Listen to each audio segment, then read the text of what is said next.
Bismillahirrahmanirrahim. Assalamualaikum warahmatullahi wabarakatuh. Alhamdulillah, bersyukur kita kepada Allah Subhanahu wa taala dan mengucapkan alhamdulillahirabbil alamin atas segala kenikmatan yang Allah Subhanahu wa taala limpah curahkan kepada kita semuanya. Dan memang tidak ada yang pantas keluar dari lisan seorang mukmin ketika ia keluar dari rumahnya, ketika ia bangun dari tidurnya, kecuali memuji Allah Subhanahu wa taala. Semakin banyak kita memuji Allah Subhanahu wa taala, maka Allah Subhanahu wa taala semakin cinta. Semakin banyak kita mengagungkan Allah Subhanahu wa taala, maka Allah Subhanahu wa taala akan memuliakan kita. Kemudian salam dan salawat mudah-mudahan tetap terlimpah curahkan kepada baginda kita, suri tauladan kita, Nabiullah Muhammad sallallahu alaihi wasallam beserta keluarga, sahabat tabi'in, wa tabi'ut tabi'in, dan insyaallah kita selaku umatnya yang senantiasa istiqamah menghidupkan sunnah-sunnah beliau.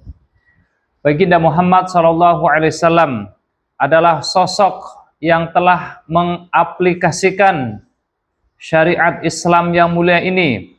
Beliau telah mempraktekkan apa yang terkandung dalam Al-Quran dan apa-apa yang ada dalam hadis Nabi Muhammad sallallahu alaihi wasallam.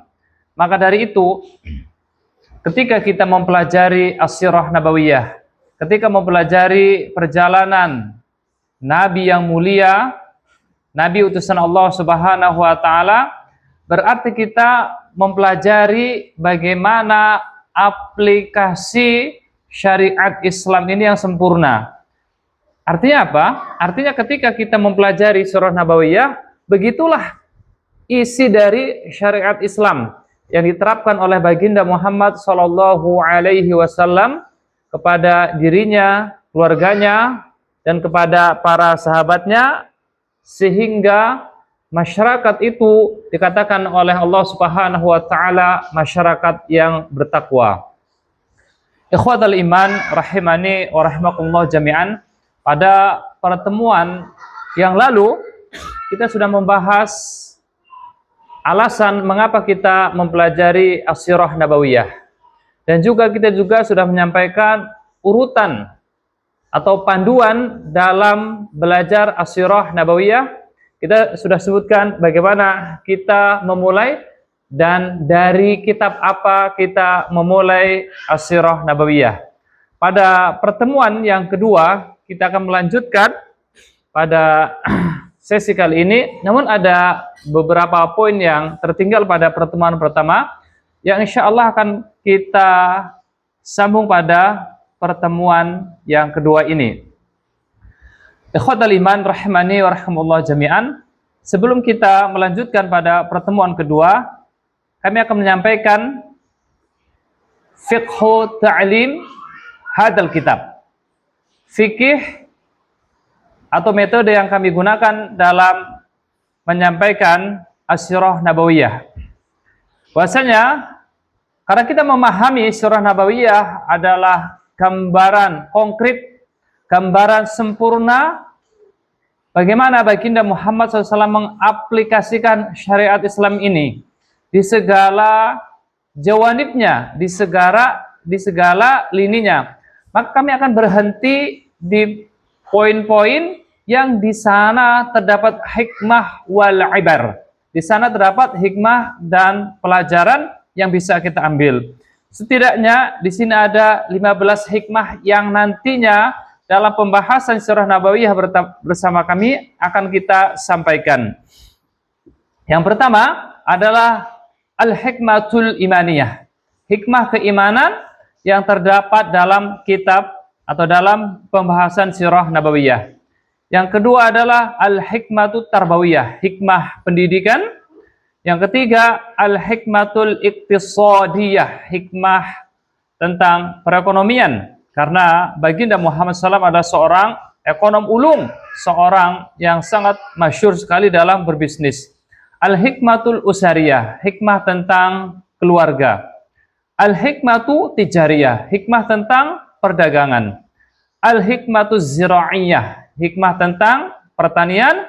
Al-hikmatul ashkariyah, hikmah yang berkaitan tentang ketentaraan, bagaimana menjadi pemimpin dan bagaimana memilih pemimpin dan sikap pemimpin dan bagaimana mencari tentara-tentara yang tangguh yang memiliki loyalitas yang tinggi. Kemudian yang kedelapan, al-hikmatu ad-dauliyah, hikmah yang berkaitan tentang tata kenegaraan. Bagaimana baginda Muhammad SAW membina masyarakat Madinah yang 10 tahun namun menjadi negara adidaya yang bisa menumbangkan dua empire besar, Persia dan Romawi. Yang kesembilan adalah al-hikmatul fiqhiyah, hikmah yang berkaitan tentang hukum-hukum fikih. Bagaimana baginda Muhammad SAW mengerjakan sholat, kapan syariat sholat dikerjakan, bagaimana puasa, haji, umroh, dan sebagainya.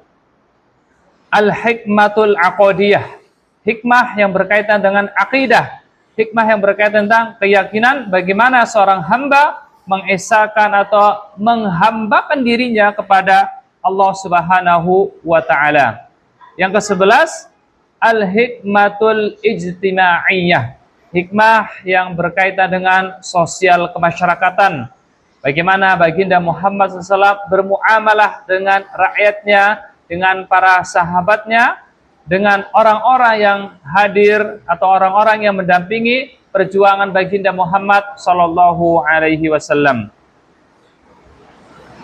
Yang ke-12, al-hikmatu ar-riyadhiyah, hikmah yang berkaitan dengan olahraga dan kesehatan kebugaran, karena kita sangat fahami baginda Muhammad sallallahu alaihi wasallam adalah rajulun riyadhin, seorang yang gemar berolahraga. Itu menandakan bagaimana sehatnya, kuatnya fisik baginda Muhammad SAW, dan kita sama-sama tahu bagaimana kelihayan beliau SAW dalam bergulat. Kemudian yang ke-13, al-hikmatu tibbiyah, hikmah yang berkaitan dengan kesehatan. Karena baginda Muhammad SAW adalah manusia yang paling sehat sealam semesta ini. Sepanjang hidup beliau sallallahu alaihi wasallam tidak pernah sakit kecuali 2 waktu, dan itu pun bukan kesalahan baginda Muhammad sallallahu alaihi wasallam. Yang ke-14, al-hikmatul adabiyah, hikmah yang berkaitan tentang adab. Bagaimana tata krama, bagaimana sopan santun, karena kita sama-sama fahami tidaklah Allah Subhanahu wa Ta'ala mengutus baginda Muhammad sallallahu alaihi wasallam kecuali untuk menyempurnakan akhlak. Innama bu'istu liutammima makarimal akhlak, atau dalam surat Al-Qalam Allah Subhanahu wa Ta'ala berfirman, innaka la'ala khuluqin azim. Yang ke-15, al-hikmatul qur'aniyah, hikmah yang berkaitan dengan Al-Qur'anul Karim, hikmah yang berkaitan dengan pondasi kita, karena 23 tahun beliau telah mempraktekkan 30 juz dalam Al-Quran, 30 juz awal sampai juz yang ke-30 beliau telah praktekkan, beliau telah aplikasikan, sehingga agama Islam ini sempurna, sehingga syariat Islam ini tamam, tidak membutuhkan penambahan dan tidak perlu pengurangan.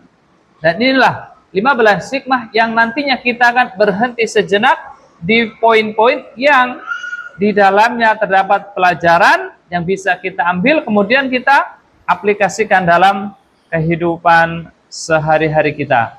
Karena belajar sirah nabawiyah bukan hanya belajar kejadian, akan tapi belajar hikmah, belajar manhaj an-rabbani, manhaj jalan hidup baginda Muhammad SAW yang telah teruji, yang telah berhasil membuat para sahabat Nabi ridwanullah ajma'in menjadi generasi yang sukses baik dunia maupun akhirat kelak.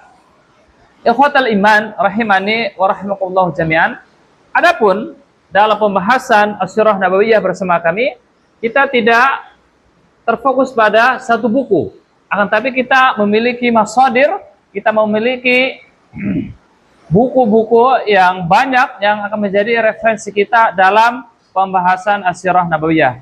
Dan pada hari ini insyaallah bersama kita buku yang mulia, buku yang Masya Allah yang dikarang oleh ulama besar asal India yang berjudul Ar-Rahiqul Makhtum, yang dikarang oleh Syekh Shafiur Rahman Al-Mubarakfuri rahimahullahu ta'ala. Beliau rahimahullahu ta'ala memulai dalam pembahasan Sirah Nabawiyah, memulai dengan pembahasan yang mungkin tidak masyhur, tidak umum di halayak ramai, akan tapi beliau mencantumkan pembahasan ini. Kenapa? Karena baginda Muhammad SAW itu manusia yang sempurna. Kenapa? Karena baginda Muhammad SAW adalah manusia pilihan Allah Subhanahu wa Ta'ala, Sayyidur Rasul, Sayyidul Anbiya, penghulu para nabi, penghulu para rasul. Maka dari segala yang mendukung beliau, segala yang berkaitan dengan beliau adalah sesuatu yang terbaik. Makanya sesuatu yang kecil apapun Allah Subhanahu wa Ta'ala siapkan. Beliau memulai dengan pembahasan yaitu letak geografis Arab Saudi. Ini mungkin tidak terbesit di benak kita. Kenapa beliau memasukkan poin ini? Karena terbesit banyak para pakar sejarah mengatakan bahwasanya daerah Jaziratul Arab atau hari ini yang terkenal dengan Al-Mamlakah Al-Arabiyah As-Saudiyah atau Kerajaan Arab Saudi adalah tempat yang tandus, gersang, tidak diminati oleh manusia manapun. Bahkan dua imperium besar, Persia dan Romawi, yang kekuasaannya itu bercokol di sebagian besar dunia, ya, karena pada waktu itu dunia itu dikuasai oleh Persia dan Romawi. Persia menguasai daerah Irak, Iran, dan sampai ke Rusia sana. Adapun Romawi menguasai daerah Syam, Lebanon, Yordania, Palestina, dan sebagian kecil wilayah Yaman. Kenapa daerah Arab Saudi, ya, Jazirah Arab Saudi tidak mereka kuasai, tidak mereka jajah? Ya, ternyata di sini terdapat ibrah. Di sini terdapat pelajaran yang sangat penting. Kenapa? Karena ternyata daerah atau Jaziratul Arab ini adalah tempat diutusnya baginda Muhammad SAW, Nabi yang terakhir, Sayyidur Rasul, Sayyidul Anbiya, maka tidak pantas dijajah oleh bangsa Majusi, oleh bangsa Nasrani yang menyekutukan Allah Subhanahu wa Ta'ala. Ini bentuk takrim wa ta'zim dari Allah Subhanahu wa Ta'ala. Karena apa? Karena di dalam benak mereka itu, apa itu Jaziratul Arab? Hanya padang pasir. Hanya padang pasir yang luas, yang dikelilingi oleh gunung-gunung batu yang menjulang. Tidak ada sumber daya alamnya. Justru beliau rahimahullahu ta'ala mengatakan, justru luasnya padang pasir dan tingginya pegunungan itu adalah benteng alami yang Allah Subhanahu wa Ta'ala siapkan untuk menyambut datangnya baginda Muhammad Sallallahu Alaihi Wasallam. Ratusan tahun Allah Subhanahu wa Ta'ala sudah mempersiapkan tempat untuk baginda Muhammad Sallallahu Alaihi Wasallam. Maka akan kita bahas, ya, batas-batas Jaziratul Arab pada waktu itu. Yang pertama, di sebelah barat, ya, kita fahami, ya, seolah-olah antum berada di peta dunia globe atau ya peta Jaziratul Arab, bahwasanya di sebelah barat Jaziratul Arab itu berbatasan dengan Laut Merah dan Gurun Sinai yang sangat luas sekali. Kemudian di bagian timur Jaziratul Arab berbatasan dengan negara Irak, ya, negara Irak bagian selatan. Atau nanti ya, berbatasan dengan ya Samudra Hindia. Dengan Samudra Hindia. Yang di sana juga ada imperium besar, ya. Di Samudra Hindia di India di sana itu ada kerajaan besar, imperium besar, itu imperium ya di bawah kekuasaan ya orang-orang India sana. Atau di sebelah utara. Sebelah utara, Jaziratul Arab berbatasan dengan negeri Syam.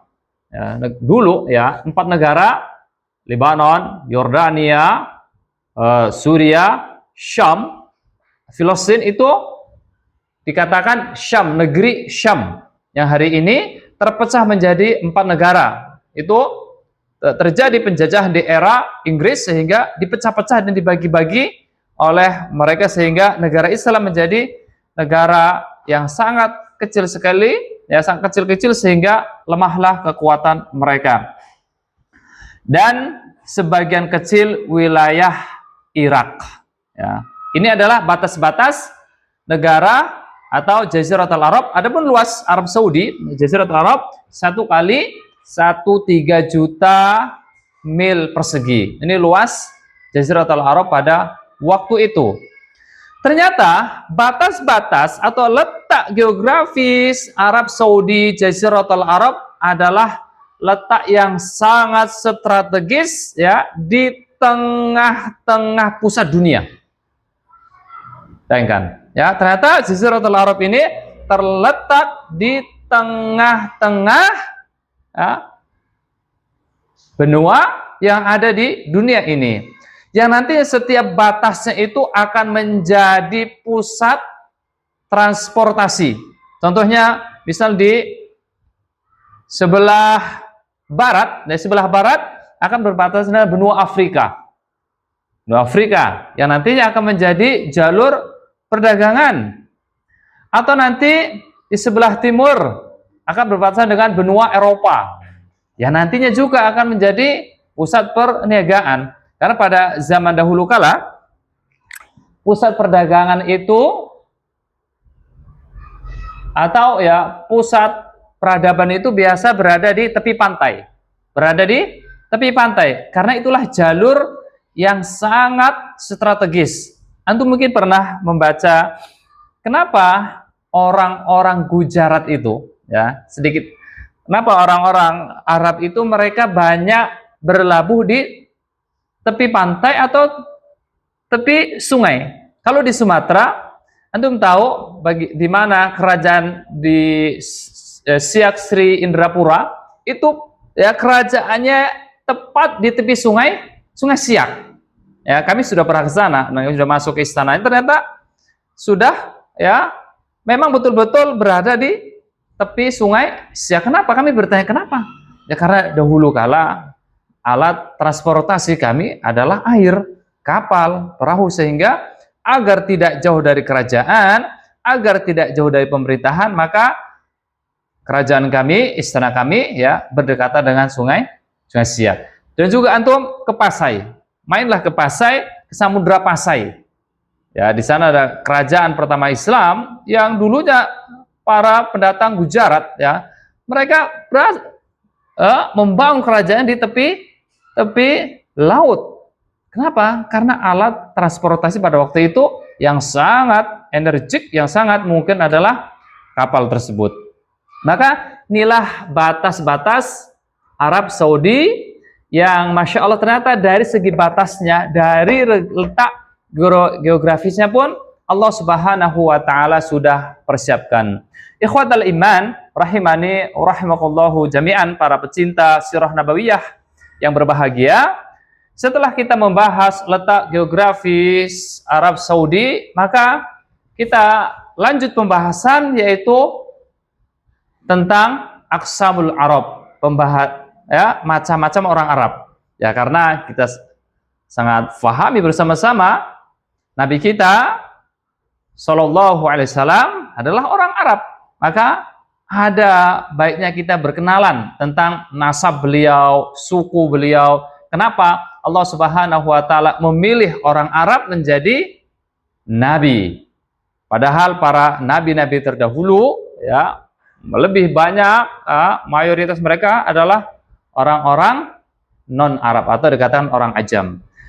Pertama dalam pembahasan ya Arab, nah atau orang Arab itu orang Arab terbagi menjadi 3 macam ya, menjadi 3 macam. Yang pertama adalah Arab atau Arab ba'idah. Yang kedua Arab aribah. Yang ketiga Arab musta'ribah. Antum akan ingat. Antum akan ingat 3 nama ini. Yang pertama Arab ba'idah adalah mereka orang Arab kuno, orang Arab terdahulu asal muasalnya, yaitu kaum Ad, kaum Tsamud. Antum masih ingat kaum Ad, kaum Tsamud, kaum Nabi Saleh alaihissalam? Maka Nabi Saleh beliau adalah orang nabi yang masuk dalam bangsa Arab. Kemudian kaum Tasem, Judais, Imlaq, Umain, Jurhum al-Ula, Khudur, dan Wabar, Abil, Jasim, Hadramaut. Dan masih banyak Arab-Arab kuno yang lainnya. Akan tapi kisah mereka, perjalanan mereka itu tidak bisa kita ambil. Ya, kabar tentang mereka sudah habis. Cucu cicit mereka sudah habis. Sudah dibinasakan oleh Allah Subhanahu wa taala, tinggallah ibrah. Tinggallah pelajaran yang bisa kita ambil. Kaum Saleh yang mendustakan Nabi Saleh alaihissalam, yang mendustakan risalah beliau alaihissalam, Allah binasakan. Namun kisahnya masih tercantum. Kisahnya masih Allah Subhanahu wa taala abadikan dalam Al-Qur'an. Kita bisa membukanya dengan jelas. Kenapa? Ya, ini ibrah pelajaran. Untuk apa? Untuk siapapun dari bangsa manapun yang durhaka, yang menentang Allah Subhanahu wa taala, yang menentang utusannya, Allah Subhanahu wa taala akan binasakan. Allah binasakan. Lihatlah bagaimana sombongnya Namrud. Nanti kita akan bahas. Allah binasakan. Bagaimana sombongnya Fir'aun. Allah binasakan. Bagaimana sombongnya Kan'an. Bagaimana sombongnya Qarun. Allah tenggelamkan. Maka Allah Subhanahu wa taala sengaja ingin memberikan ibrah kepada kita semuanya, kepada orang-orang setelah mereka. Kemudian yang kedua adalah Arab ba'idah. Arab aribah. Arab aribah, yaitu mereka keturunan Yasjub bin Ya'rub bin Qahtan, atau yang dikenal dengan nantinya Arab Qahtaniyah. Ya, orang Arab dari jalurnya Qahtan. Dan dari sinilah asal muasal bangsa Arab, dan dari sinilah nenek moyang baginda Muhammad sallallahu alaihi wasallam. Kemudian yang ketiga adalah Arab musta'ribah. Antum tahu ya, Arab musta'ribah itu orang non Arab yang terarabkan. Artinya mereka itu aslinya bukan orang Arab, ya, orang ajam. Akan tetapi karena mereka bergaul, ya, menikah, berkeluarga, beranak pinak dengan orang Arab, akhirnya bahasanya bahasa Arab, lisannya lisan Arab, dan face pun face Arab. Makanya mereka menjadi orang Arab, akan tetapi Arab musta'ribah. Ya, dan ini kesempatan bagi antum semuanya. Kalau antum ingin menjadi orang Arab, ya Ahmad, misalnya Imran, ya, antum ingin menjadi orang Arab, syaratnya satu, nikah dengan orang Arab. Insya Allah antum akan menjadi orang Arab. Dan disinilah Ismail Ibrahim alaihissalam, ya, atau Ismail alaihissalam, ya, tepatnya termasuk dari sini. Jadi Arab musta'ribah, karena kita paham bersama-sama Ibrahim adalah bukan orang Arab, orang Babilonia, orang Irak, Mesopotamia. ya, Arab di Irak sana. Jadi dari sinilah asal muasal bangsa Arab itu yang nantinya akan berkembang pesat, akan berkembang pesat di seluruh penjuru dunia. Ikhwatal iman, para pecinta sirah rahimani wa rahimakumullahu jami'an, Arab ba'idah sudah selesai urusannya, ya. Arab ba'idah sudah selesai urusannya. Tinggal dua, yakni Arab aribah dan musta'ribah. Ada musta'ribah, nanti kita akan bahas tepatnya di Ismail alaihi salam. Tepatnya di Ismail alaihi salam.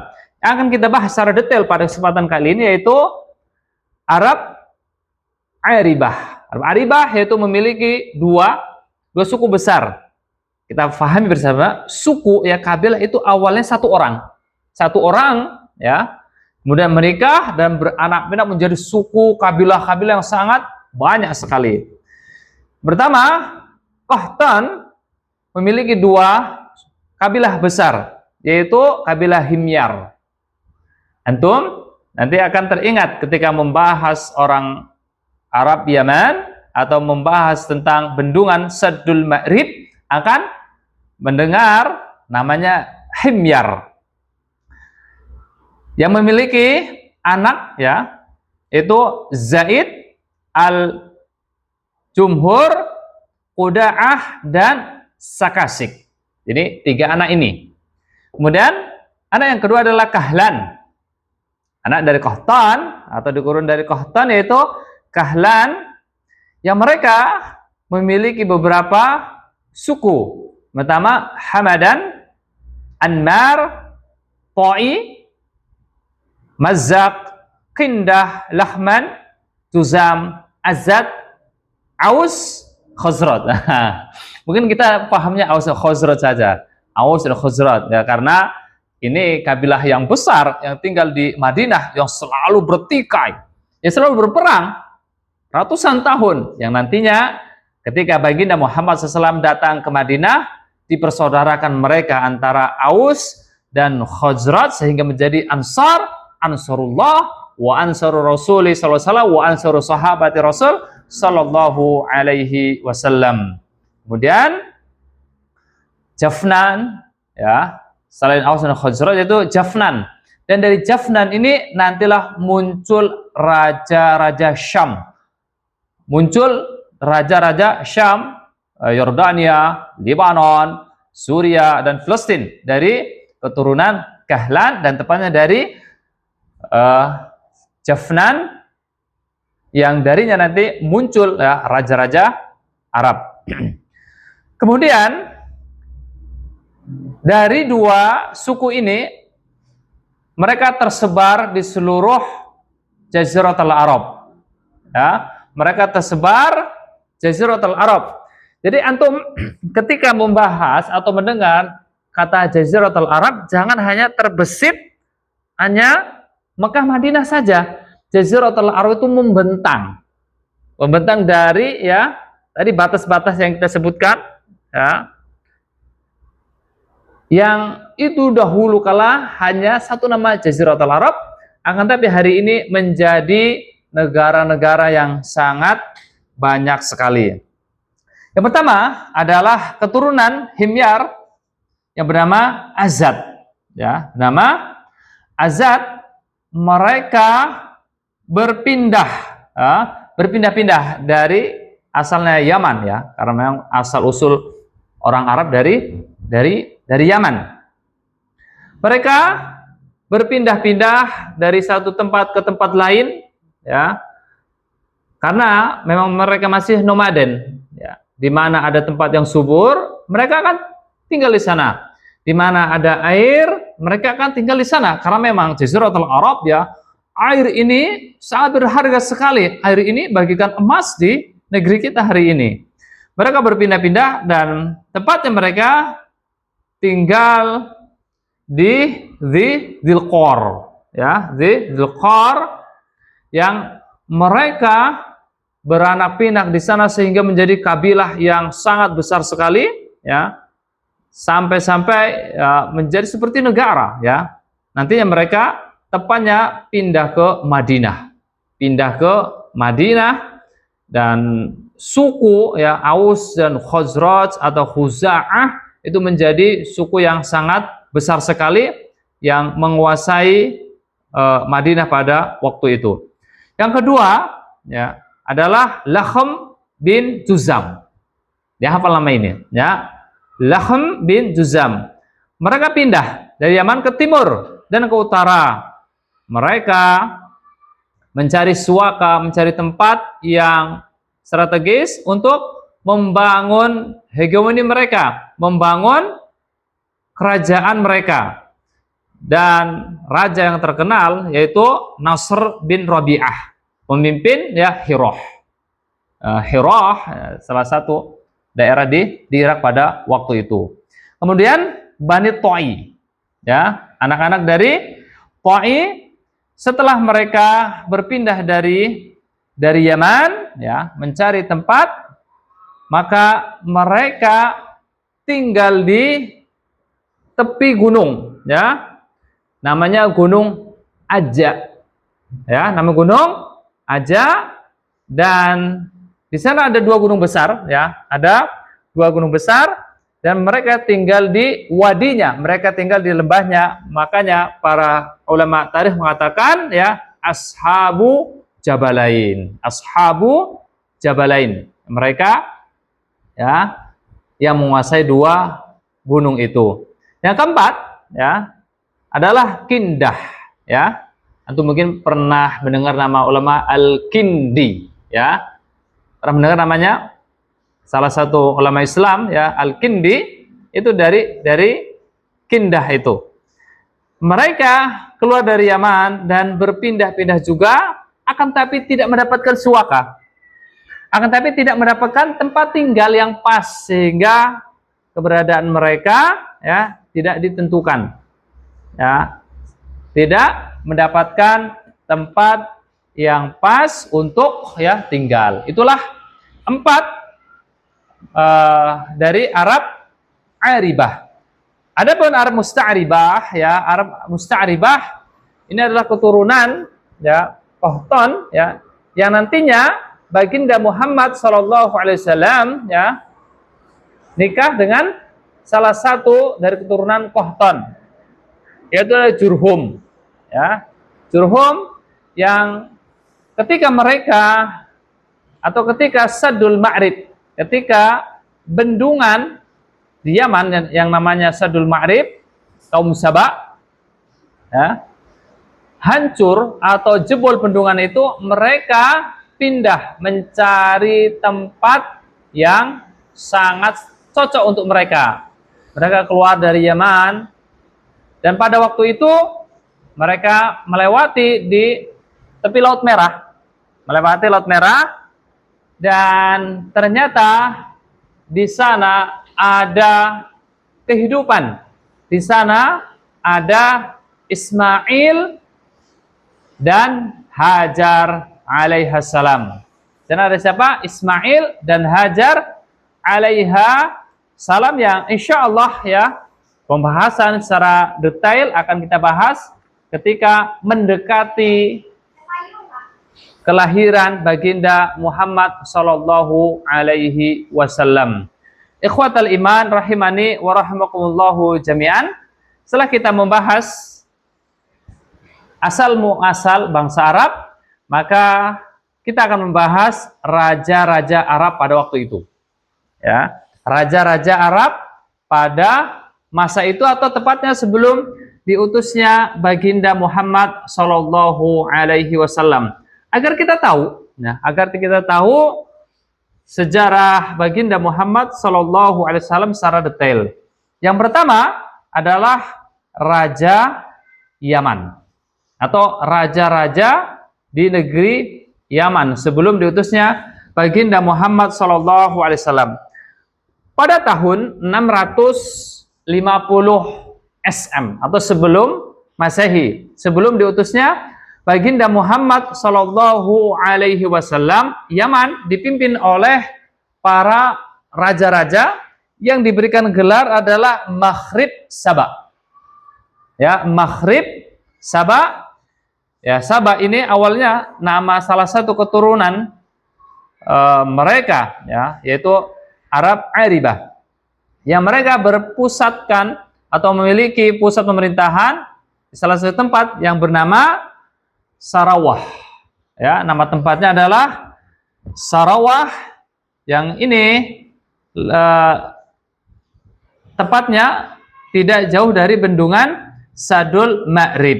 Sudah kita sebut bahwasanya pada zaman dahulu pusat pemerintahan atau pusat ibu kota selalu berdekatan dengan air, berdekatan dengan sungai, berdekatan dengan bendungan, berdekatan dengan laut, karena dari situlah ya sumber kehidupan mereka.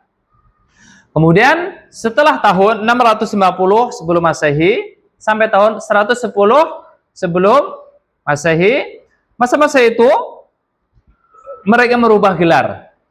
Ya, merubah gelar, Maghrib dibuang, ya. Dan tinggallah ya nama Saba saja. Ya, nama Saba, artinya raja Saba, Malikus Saba. Dan seperti biasa ya, gelar raja kadang-kala memang berganti, ya, sesuai dengan ya raja yang berkuasa atau pemimpin yang berkuasa pada waktu itu. Kemudian yang ketiga, sejak tahun 115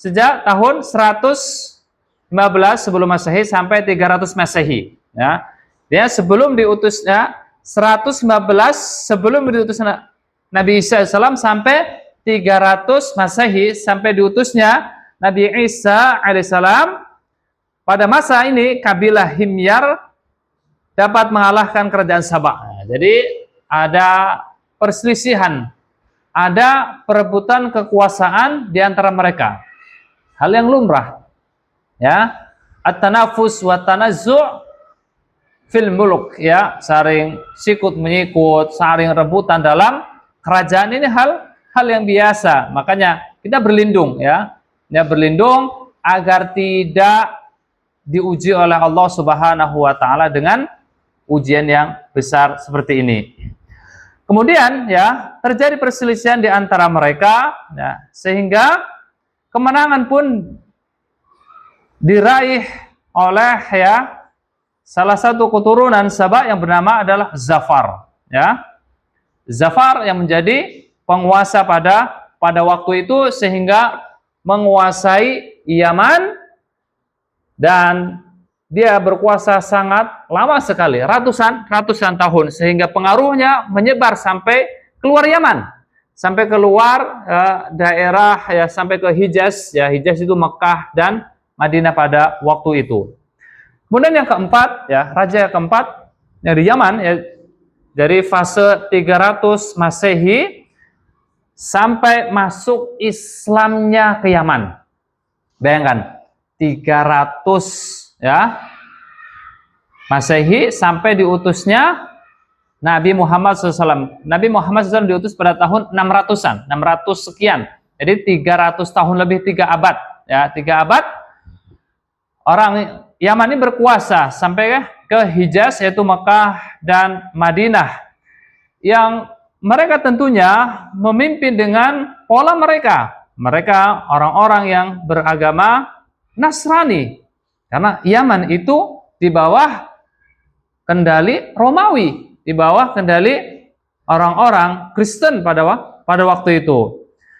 Kemudian mereka memimpin Yaman dan saling terjadi perselisihan, saling terjadi perebutan kekuasaan antara Persia dan Romawi di daerah tersebut. Akan tapi ya kadangkala menang, kadangkala kalah, ya. Sebagaimana Allah Subhanahu wa taala firmankan dalam Al-Qur'an, Alif Lam Mim, ghulibatir Rum fi adnal ardi wa hum min ba'di ghalabihim saghlibun. Jadi ghulibatir Rum telah dikalahkan. Artinya mereka ini saling berebutan, ya. Kalau Persia nggak menang, ya, jadi Romawi yang menang. Selalu bergantian karena memang dua imperium besar, tidak ada tandingannya.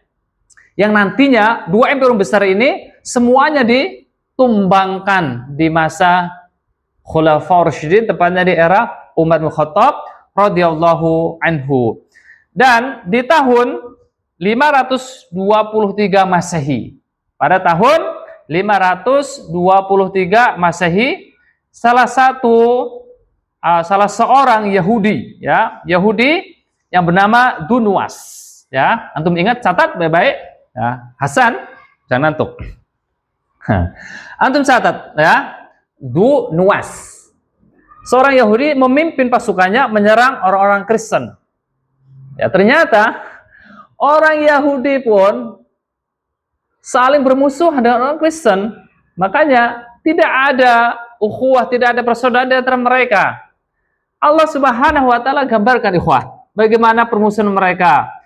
Wa qalatil yahudu laisatin nasara 'ala syai' wa qalatin nasara laisatil yahudu 'ala syai' wa hum yatluna al-kitab. Orang Yahudi mengatakan kepada orang Nasrani itu nggak punya apa-apa, lemah, nggak punya peradaban, bangsa yang tersingkirkan. Begitu pula orang Nasrani. Siapa orang Yahudi? Orang yang tidak punya kerajaan, orang yang tidak punya kekuasaan, ya mereka saling bermusuhan. Akan tapi ketika datang Islam, musuh mereka satu. Ketika Islam datang nanti musuh mereka satu, ya siapa? Islam. Yahudi menghantam Islam, Nasrani menghantam Islam, Majusi menghantam Islam, munafik menghantam Islam. Sebagaimana dikatakan oleh Imam Ibnu Taimiyah rahimahullah taala, al-kufru millatun wahidatun, ya. Kekufuran itu millah wahidah, ya.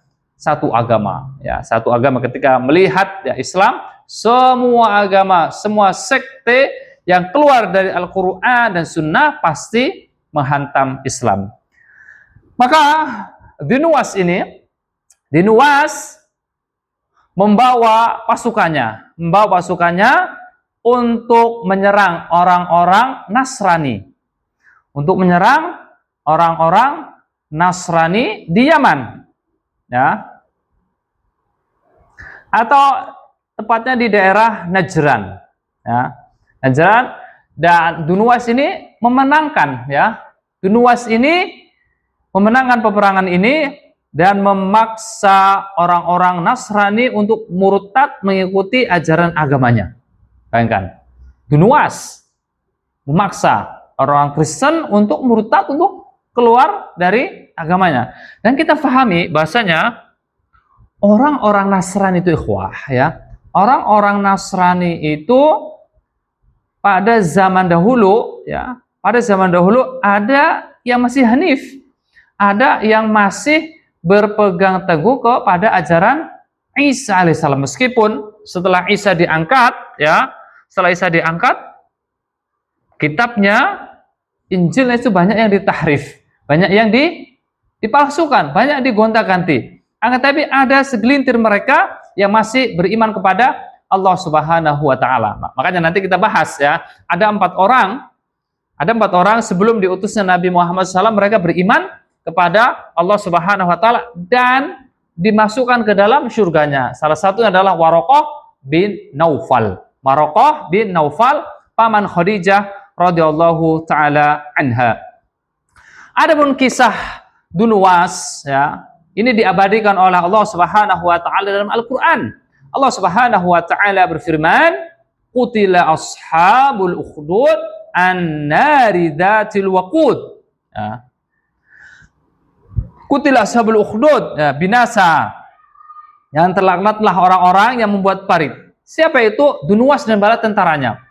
Kenapa? Mereka menggali parit.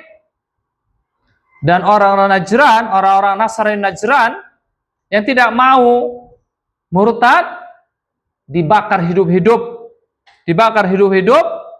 oleh Dunuwas. Bayangkan, kezaliman. Agama apa? Yang tidak punya ulas asih. Agama apa? Ya, yang tidak punya rasa perih kemanusiaan.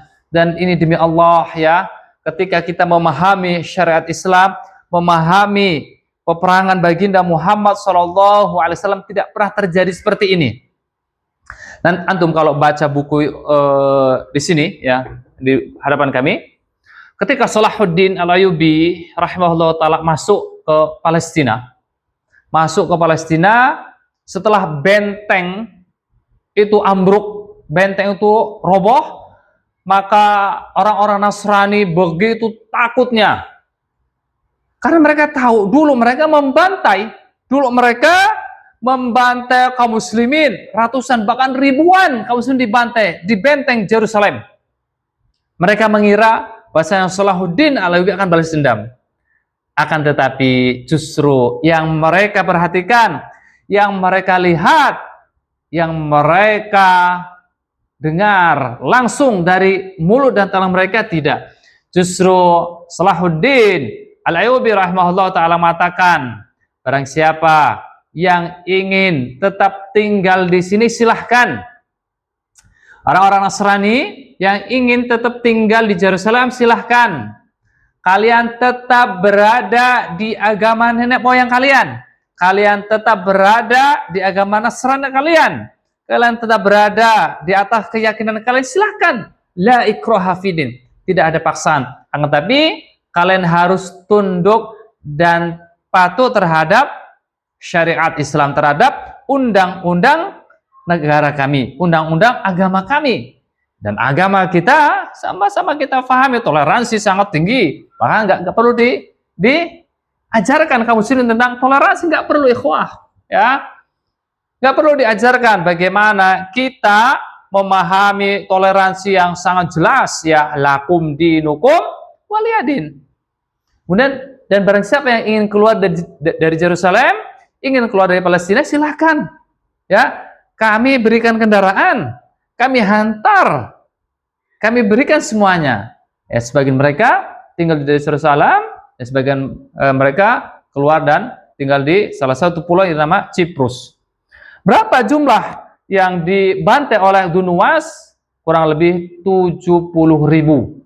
70.000 orang-orang Nasrani dibantai, orang-orang Nasrani dibinasakan. Dan seperti inilah, ya, kekuasaan mereka, sehingga nantinya pun, ya, ketika Dunuwas ini menguasai Yaman, ya, orang-orang Nasrani yang pada waktu itu berpusat di Habasyah, di Ethiopia, yang dipimpin oleh Raja Habasyah yang sangat masyhur, yang pemimpin yang tidak pernah menzalimi rakyatnya, tidak pernah menzalimi yang tinggal di sana, murka, marah, sehingga mengutus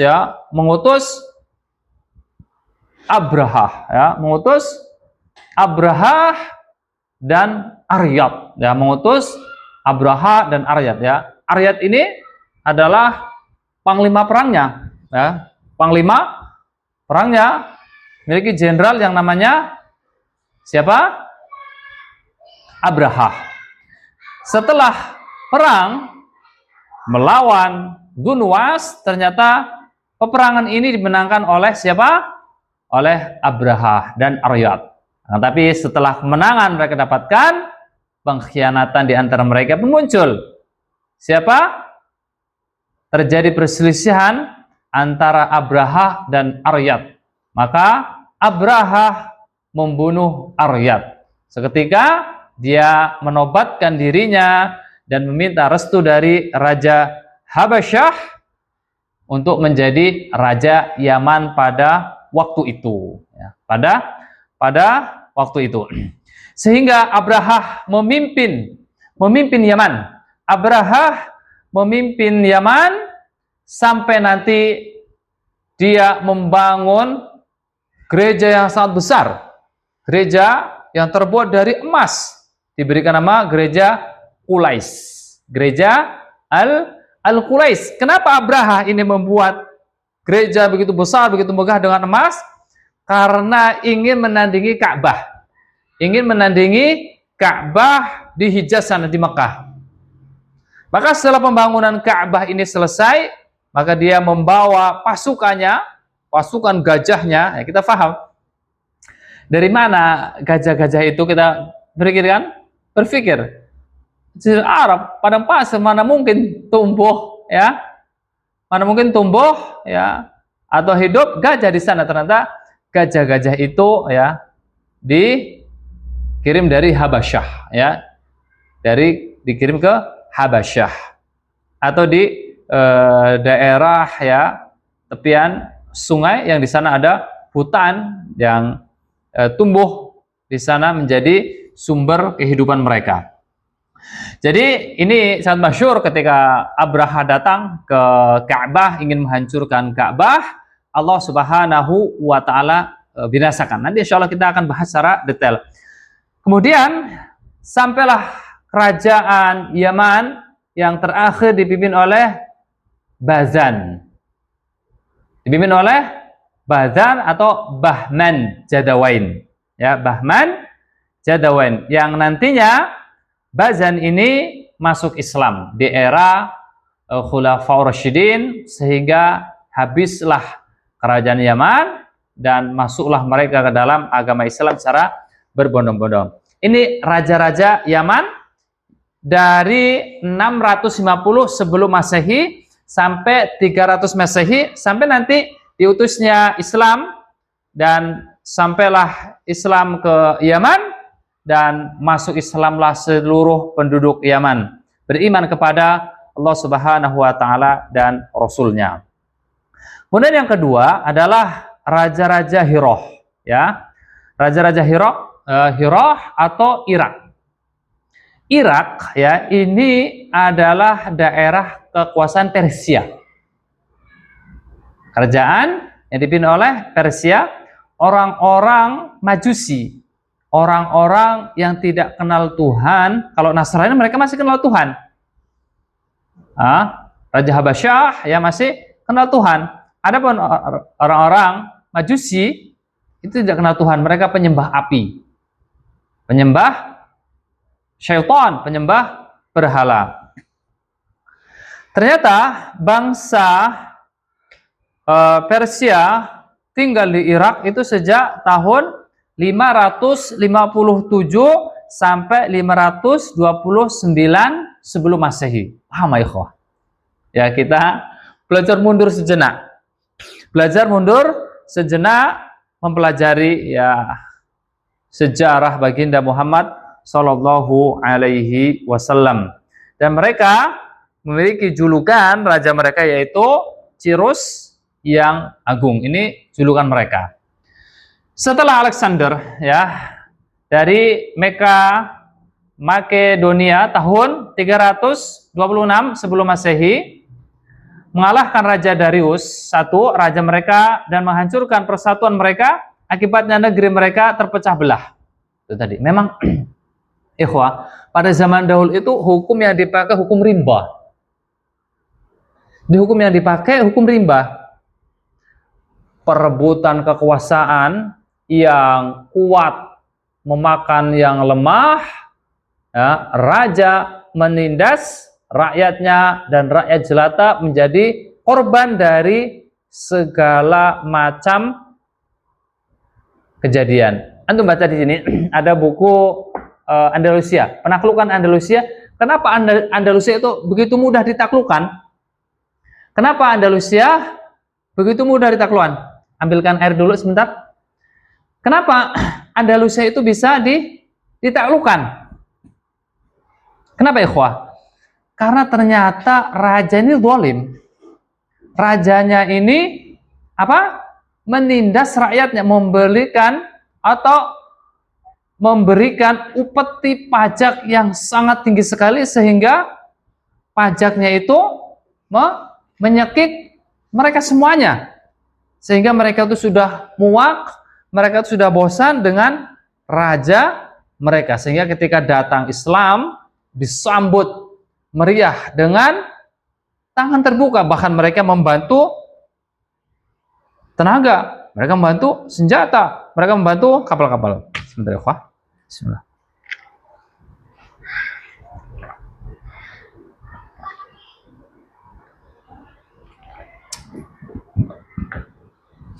Kemudian peperangan di antara mereka, sehingga Raja-Raja Hirah yang dulunya Persia menjadi kerajaan besar, ya, terpecah belah menjadi kerajaan-kerajaan kecil. Dan inilah ya, sesuatu yang besar kalau sudah tercerai-berai itu akan mudah dihancurkan.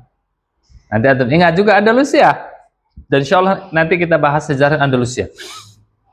Andalusia itu dulu menjadi negara besar, ya, namun menjadi duailah sogir, menjadi kerajaan-kerajaan kecil yang kemudian ya karena kecil dicaplok oleh ikan-ikan paus, dicaplok oleh orang-orang Nasrani pada masa itu yang dipimpin oleh orang-orang Kristen dari Aragon dan Kastil. Pada tahun 230 sebelum Masehi, pada era kekuasaan Raja-Raja Tawaif, orang-orang Qahtan berpindah menguasai daerah subur Irak. Mereka melanjutkan bergabung dengan keturunan Adnan yang juga berhijrah bersama-sama menguasai sebagian wilayah Efrat.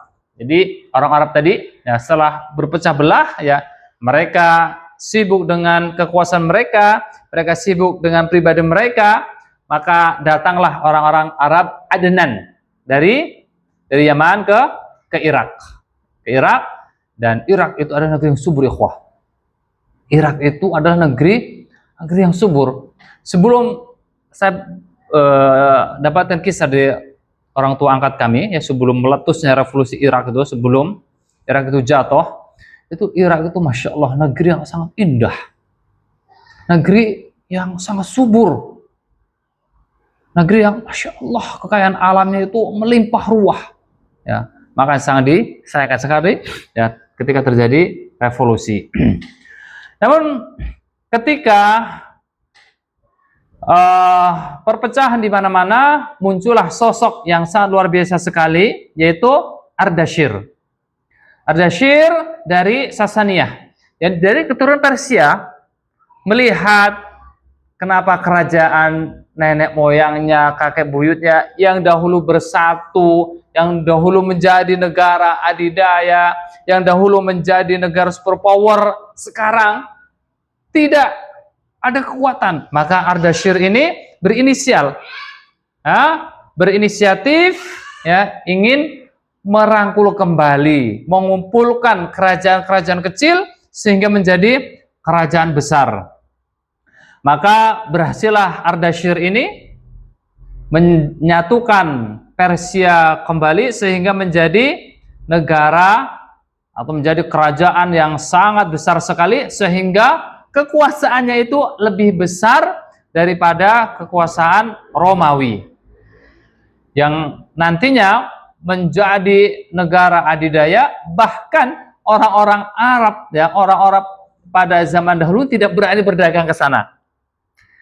Kalau orang-orang Arab terdahulu itu dagangnya ke Yaman, ya, ke Syam, yang di sana ada orang Romawi Timur, mereka mau ke sana. Tapi ke Persia mereka agak takut. Kenapa? Karena memang negara sangat besar sekali dan mereka sangat arogan.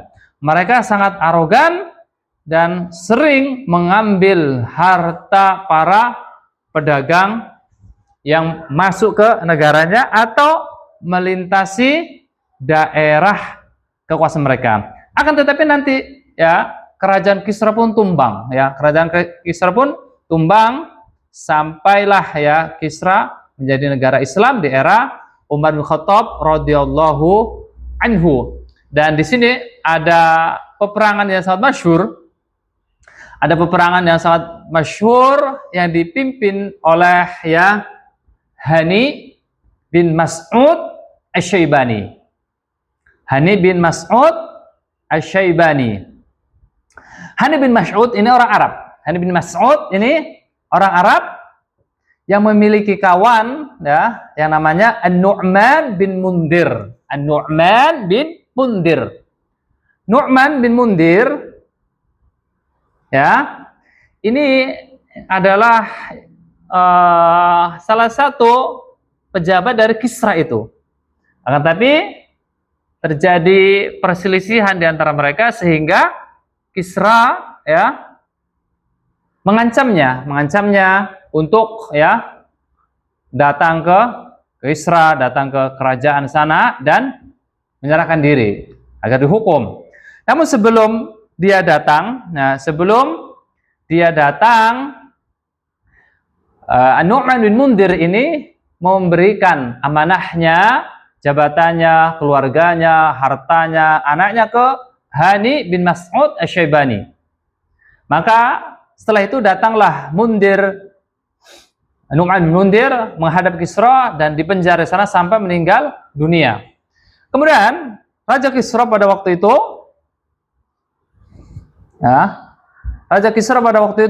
datang ke Hani bin Mas'ud agar menyerahkan kekuasaannya, agar menyerahkan anak-anaknya keturunan Mundir bin Mas'ud. Akan tapi orang-orang Arab itu ya punya satu adat, punya satu kelebihan, amanah itu harus diemban, harus dipikul dengan jiwa dan raga.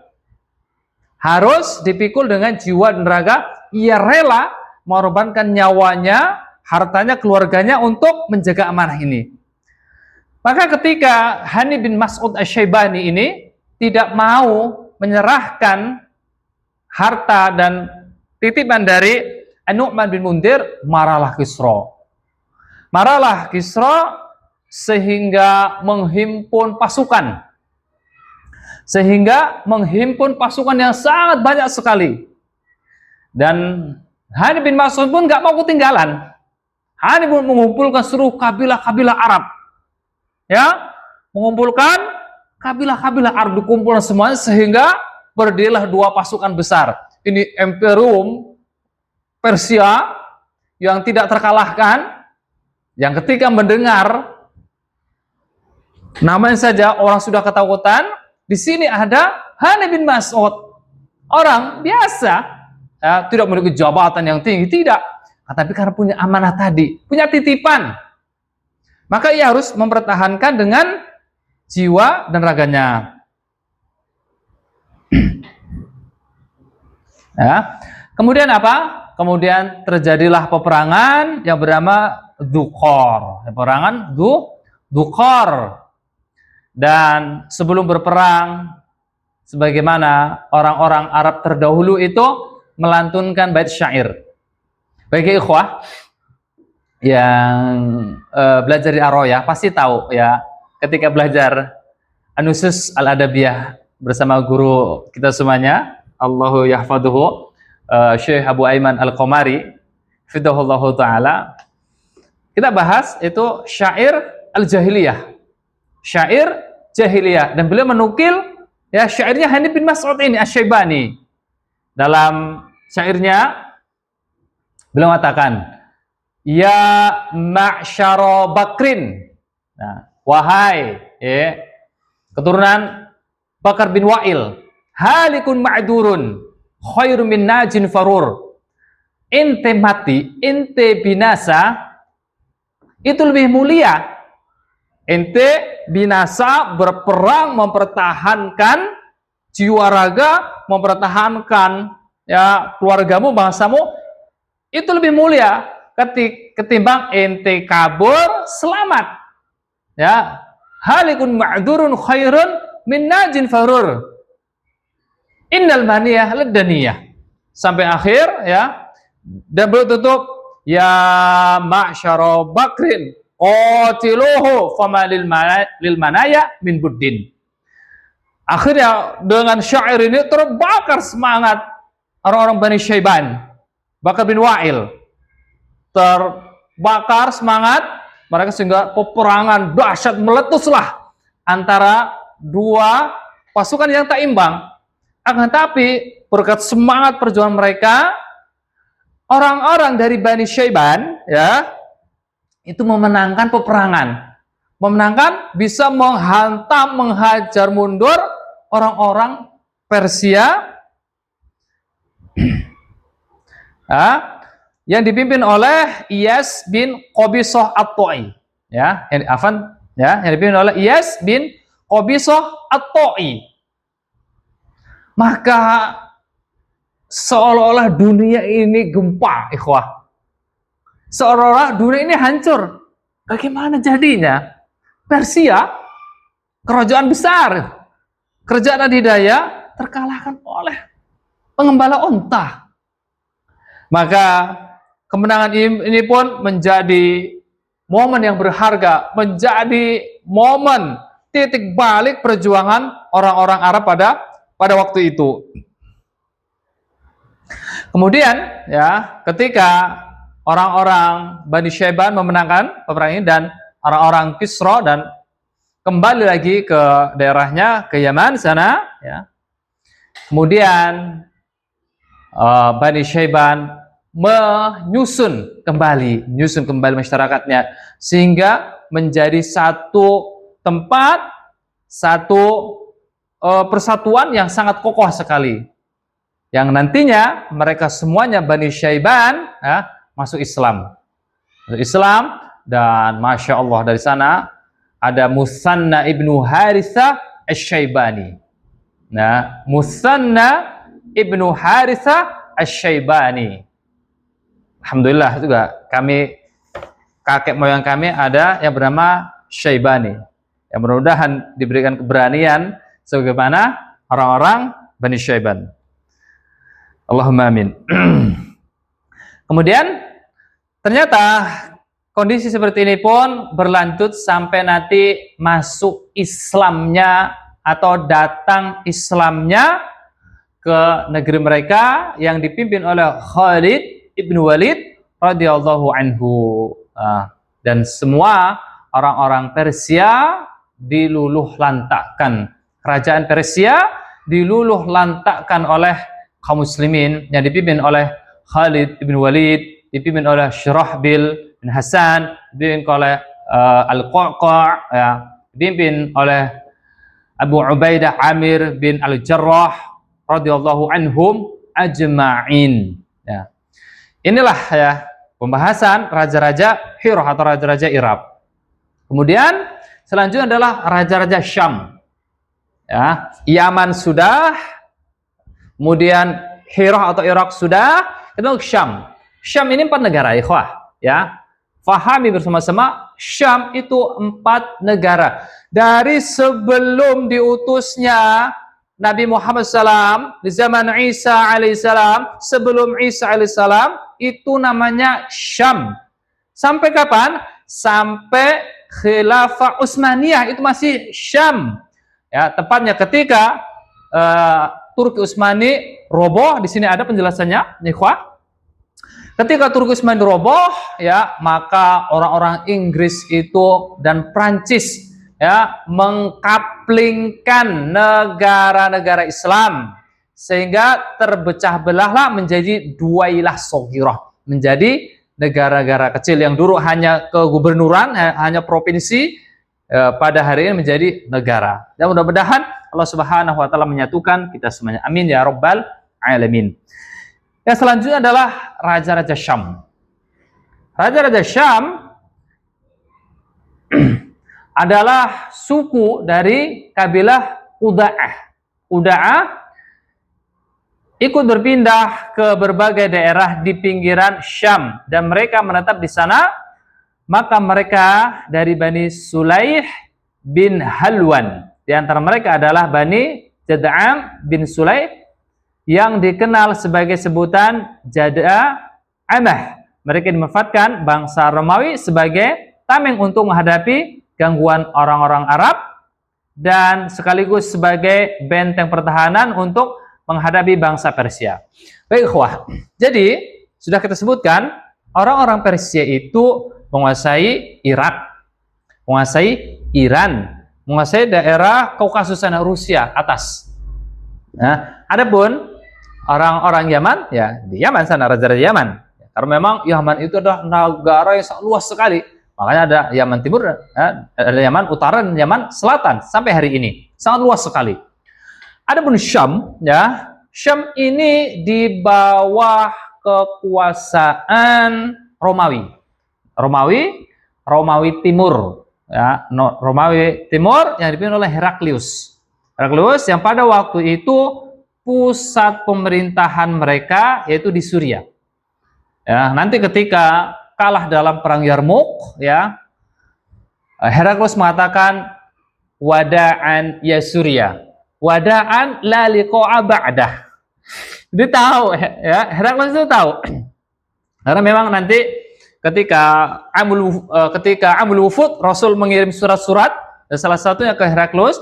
Heraklius itu tahu betul Islam itu benar, Nabi Muhammad itu utusan Allah SWT. Namun rakyatnya, para menteri-menterinya tidak mau menerima ajaran Islam.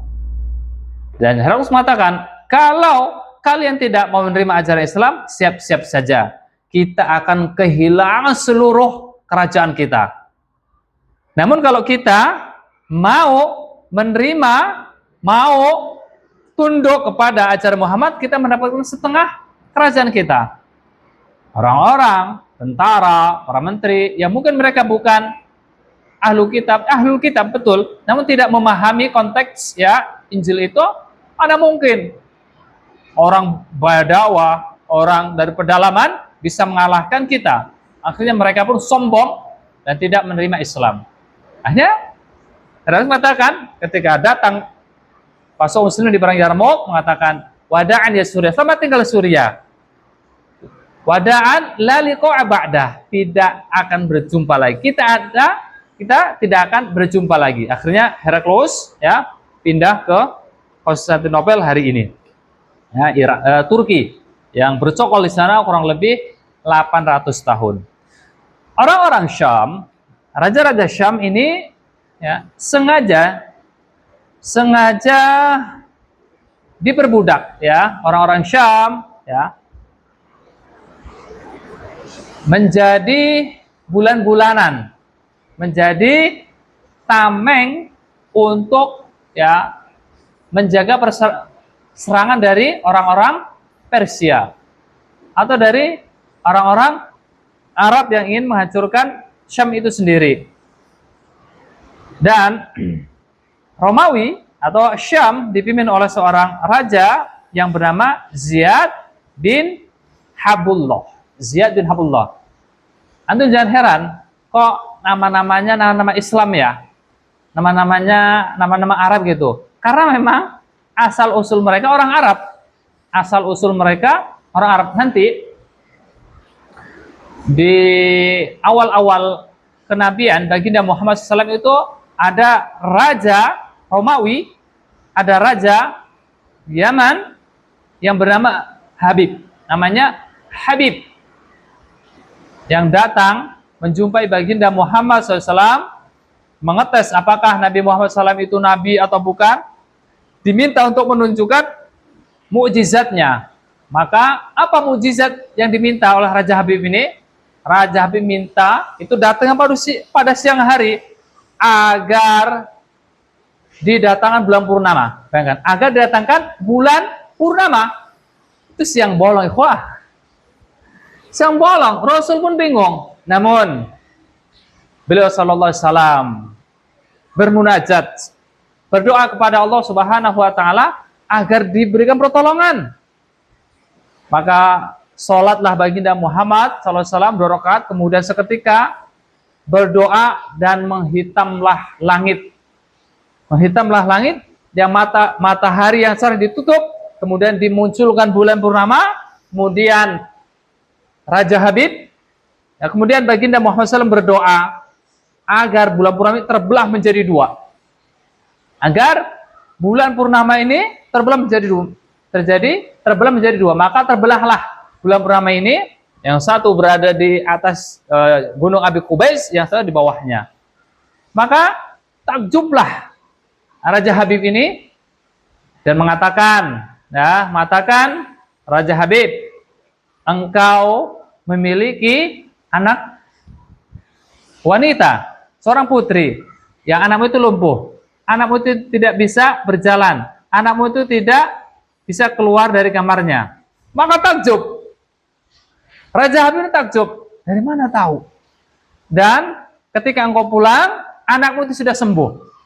Maka langsung asyhadu alla ilaha illallah wa anna muhammadar rasulullah. Nah, pulang belum sampai ke istana, sang putri sudah menyambutnya, berjalan kaki langsung bersyahadat, ya, mengikrarkan keislaman mereka keislamannya di hadapan beliau.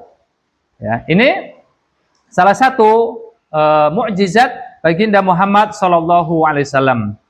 Dan orang-orang Syam ini memiliki kekuasaan yang sangat luas sekali, ya, sangat luas sekali, dan mereka menjadikan orang-orang Arab yang ada di sekitar itu menjadi apanya? Menjadi tamengnya, menjadi wakilnya. Makanya ada Raja Arab Ghassan, Arab Ghassaniyah, dari keturunan Ghassan. Dan mereka berpusat di Daumatu Jandal. Berpusatkan di daerah yang namanya Daumatu Jandal.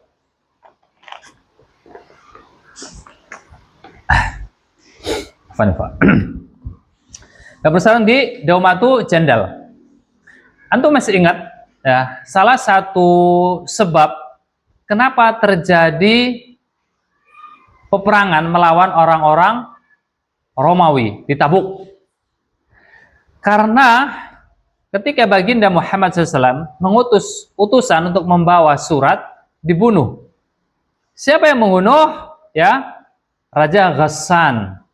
Raja Ghassan. Dan kita sama-sama tahu, utusan itu tidak boleh disentuh. Utusan itu tidak boleh dibunuh. Maka ketika ada kerajaan, ada seseorang yang berani membunuh utusan, maka seketika ia mengumandangkan peperangan.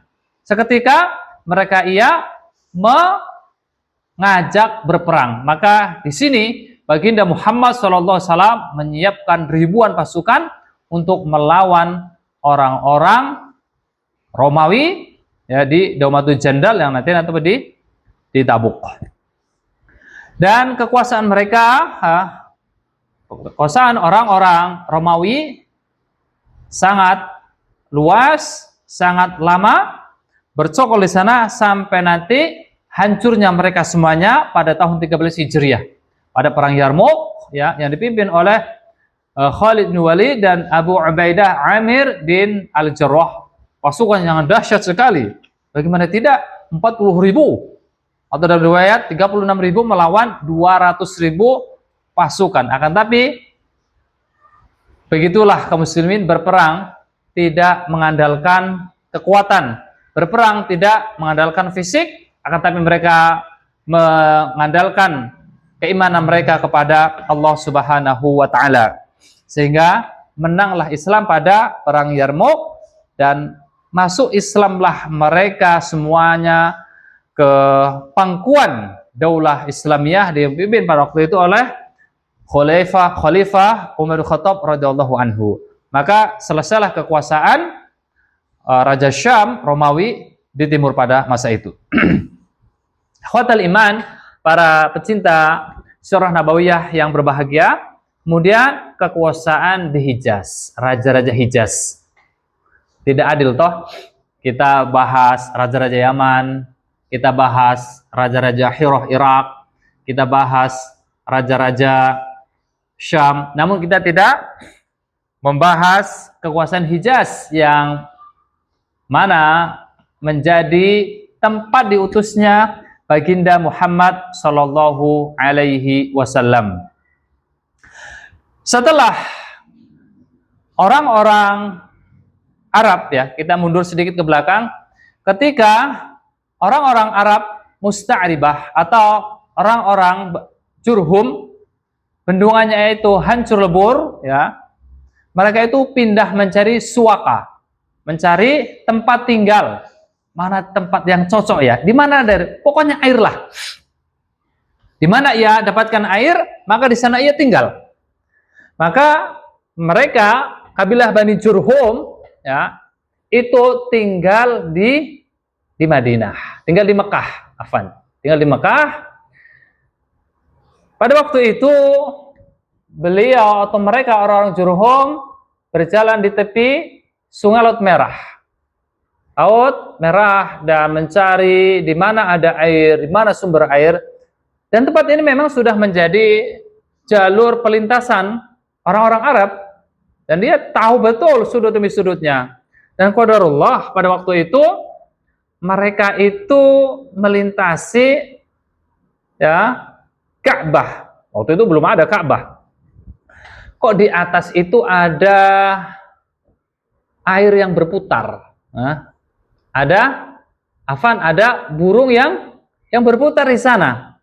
Kenapa ini? Ya, kenapa? Di dalamnya pasti ada kehidupan. Ya, pasti di dalamnya ada kehidupan. Ada kehidupan di sana. Ada makhluk hidup. Karena setiap makhluk hidup membutuhkan air.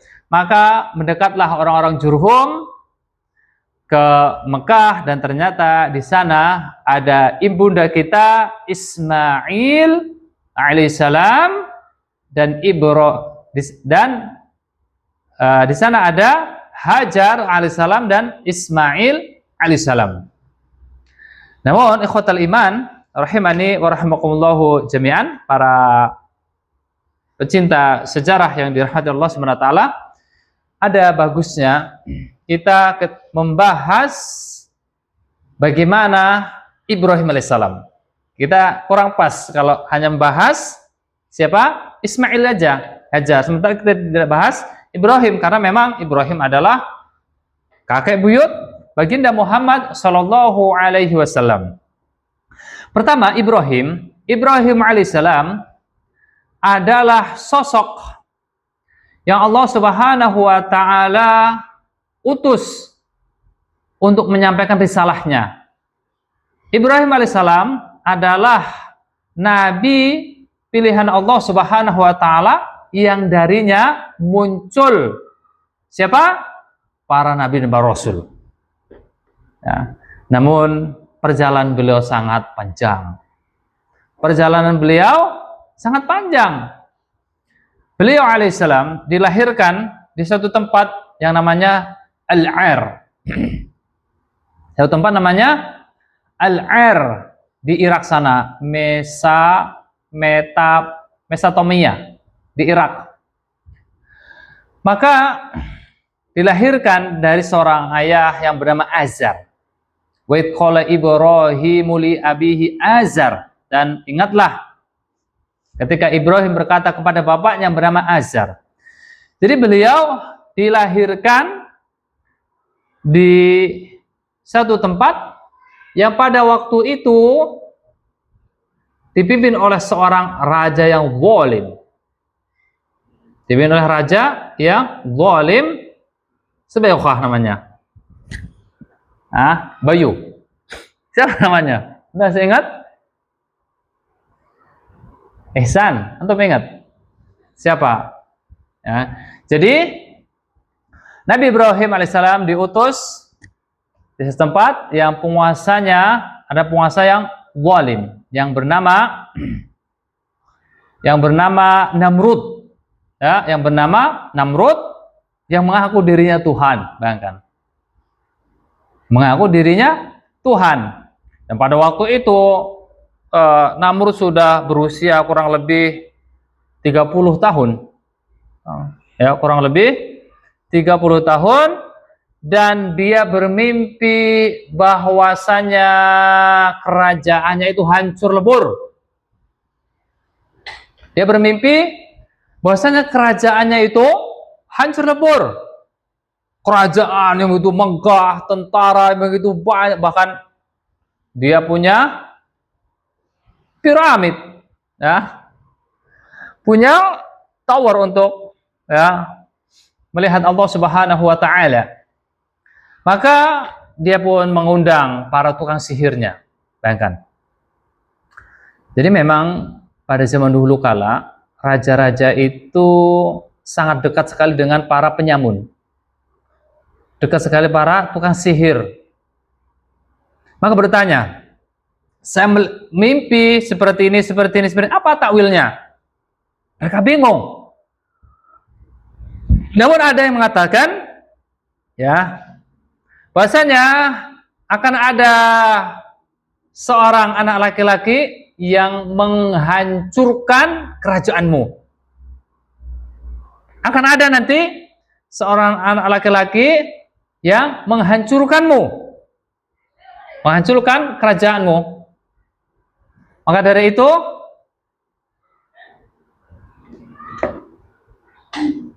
apa? Aduh, serekaman. Oh.